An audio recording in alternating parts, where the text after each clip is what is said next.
ప్రస్తుతం మున్నేరు ఎగువ ప్రాంతమైనటువంటి వరంగల్, మహబూబాద్ గ్రామీణ ప్రాంతాలు కూడా భారీగా వర్షాలు కురవడంతో ప్రస్తుతం దిగువకు వరద పోటెత్తున్నటువంటి పరిస్థితి కనిపిస్తుంది. ప్రస్తుతం మున్నేరు ఉధృతంగా ప్రవహిస్తుంది. ప్రకాష్ నగర్ చెక్ డ్యాం పైనుంచి అలుగు పారుతున్నటువంటి దృశ్యాలు మనం చూస్తున్నాం. ఎవరు కూడా మత్స్యకారులు కూడా లోతట్టు ప్రాంతాలకు వెళ్ళకూడదని చెప్పి ఇప్పటికే వాతావరణ శాఖ చేసినటువంటి సూచనల ఆధారంగా ముందస్తుగా జాగ్రత్తలు చేపట్టాలని కూడా ప్రస్తుతం అధికార యంత్రాంగం అటు క్షేత్రస్థాయిలో సూచనలు కూడా జారీ చేస్తుంది. గత ఏడాది ఖమ్మం నగరాన్ని అతలాకుతలం చేసినటువంటి మున్నేరు మరోమారి అటువంటి పరిస్థితులు తలెత్తకుండా ముందస్తుగా జాగ్రత్తలు చర్యలు చేపట్టాలని ప్రస్తుతం అధికార యంత్రాంగం అంతా కూడా సమన్వయం చేసుకుంటూ సిద్ధమవుతున్నటువంటి పరిస్థితి కనిపిస్తుంది. ఖమ్మం జిల్లాలోని మొత్తం అన్ని ప్రాజెక్టులు రిజర్వాయర్లు నిండుకుండని తలపిస్తున్నాయి.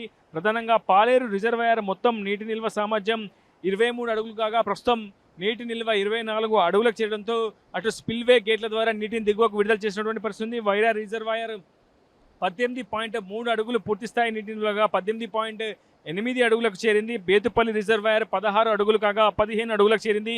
జాలిమూడి ప్రాజెక్టు కూడా 15 అడుగులు పూర్తి నిల్వ సామర్థ్యం కాగా 15.01 అడుగులకు ప్రస్తుతం చేరింది. కట్టలేరు, లంకాసాగర్ కూడా పూర్తి స్థాయిలో జలకలను సంతరించుకున్నటువంటి పరిస్థితి కనిపిస్తుంది. మరోవైపు భద్రాద్రి కొత్తగూడెం జిల్లాలోని ఏజెన్సీ ప్రాంతాల్లో కూడా వర్షపాతం నమోదవుతుంది. అనేక గ్రామీణ ప్రాంతాల్లో కూడా పూర్తి స్థాయిలో జలమయ్యే అవకాశం ఉన్న నేపథ్యంలో పూర్తిగా కనెక్టివిటీ ఉండకుండా పూర్తిగా ఒకవేళ రహదారులపై వరద నీరు చేరితే ఆ రహదారులపై రాకపోకలు సాగించకుండా ఉండేలా క్షేత్రస్థాయిలో ఉన్నటువంటి గ్రామీణ స్థాయి అధికారులు చర్యలు తీసుకోవాలని చెప్పి ఇప్పటికే ప్రభుత్వం సూచన